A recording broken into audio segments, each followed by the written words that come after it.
नमस्कार। आज हम एक ऐसे साइबर क्राइम ऑपरेशन पर बात कर रहे हैं जिसने काफी हलचल मचाई है। लुम्मा इन्फोस्टीलर मैलवेयर। जी, लुम्मा, ये नाम आजकल काफी सुर्खियों में है। और सुर्खियों में इसलिए भी क्योंकि मई में इन पर एक बड़ी कार्रवाई हुई थी।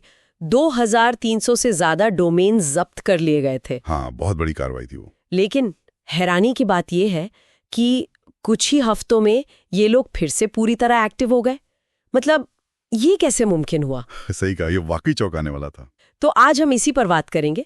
हमारे पास जो जानकारी है उसके आधार पर समझने की कोशिश करेंगे कि ये वापसी हुई कैसे, इसके पीछे क्या कारण है और अब इनकी नई चालें क्या हैं। चलिए जरा गहराई से समझते हैं इसको। बिल्कुल।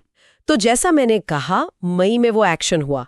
अच्छा, लुम्मा वालों ने अंडरग्राउंड फोरम्स पर ये माना भी कि हाँ, थोड़ी दिक्कत तो हुई। उन्होंने एक्नॉलेज किया था। पर साथ में दावा ये किया कि उनका जो मेन सर्वर था वो बचा रहा, हालांकि उसे रिमोटली वाइप करना पड़ा, दूर से डिलीट करना पड़ा। हाँ, ये उनका कहना था कि कोर इंफ्रास्ट्रक्चर सेफ था। और फिर ट्रेंड माइक्रो की रिपोर्ट आई जिसने कहा कि भाई जून तक तो ये लोग वापस आ गए थे और लगभग पहले जैसी ही एक्टिविटी कर रहे थे। बिल्कुल सही, ट्रेंड माइक्रो ने कंफर्म किया इसे।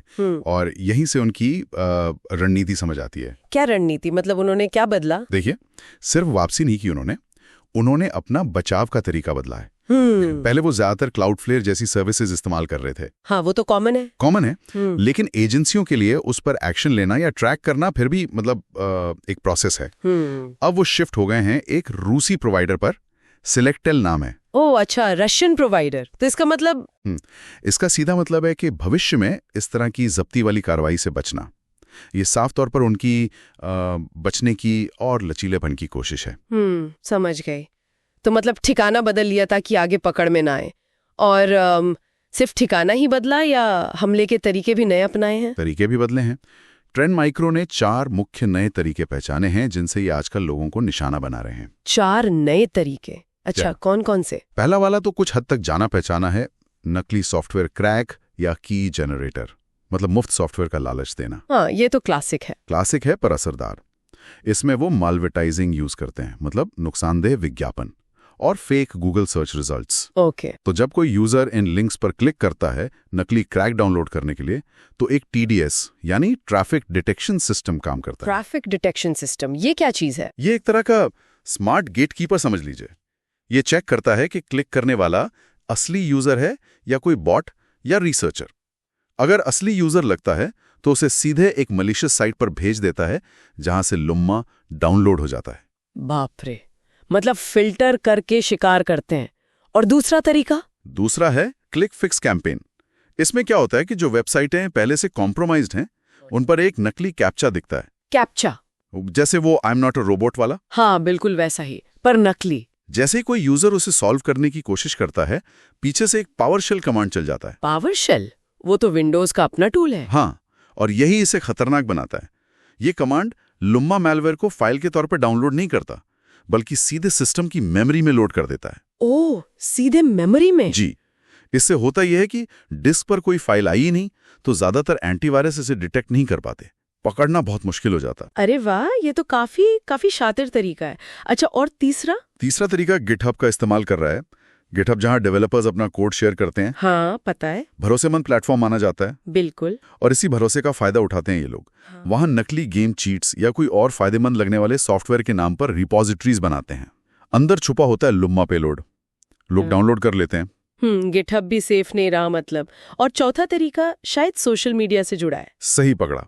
यूट्यूब वीडियोस, फेसबुक पोस्ट, इनके जरिए क्रैक्ड सॉफ्टवेयर का प्रचार करते हैं, लिंक देते हैं डाउनलोड करने के लिए। और लोग क्लिक कर देते होंगे। हाँ, और कई बार तो ये लिंक्स को असली जैसा दिखाने के लिए sites.google.com जैसे प्लेटफॉर्म का भी इस्तेमाल करते हैं।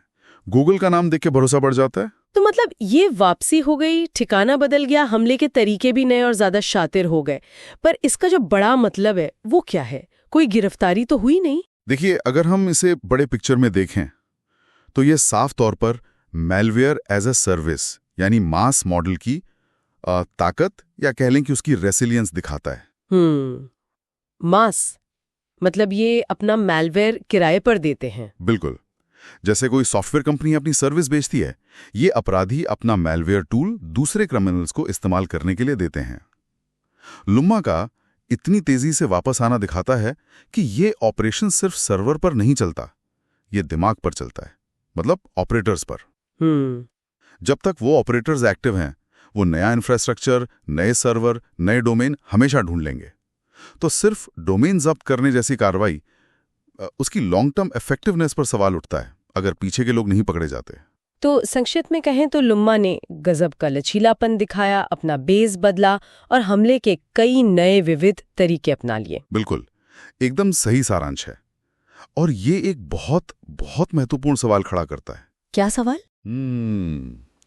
सवाल ये कि लुम्मा ने जिस तेजी से वापसी की है और जैसे खुद को बदला है, उसे देखते हुए ये पूरी दुनिया में जो मैलवेयर एज ए सर्विस वाले ऑपरेशंस चल रहे हैं, उनसे निपटने के हमारे तरीकों के बारे में क्या कहता है? क्या सिर्फ उनके इंफ्रास्ट्रक्चर को तोड़ना काफ़ी है, या हमें कुछ अलग, शायद ज़्यादा बुनियादी रणनीतियों की ज़रूरत है? ये वाकई सोचने वाली बात है। तो इसका मतलब ये निकलता है कि ये जो साइबर अपराध की दुनिया है, ये कितनी जटिल है, कितनी तेजी से बदलती है, और बड़ी से बड़ी कार्रवाई के बावजूद लुम्मा जैसे ऑपरेशंस को पूरी तरह खत्म करना कितना मुश्किल हो सकता है। बिल्कुल, ये एक लगातार चलने वाली लड़ाई है।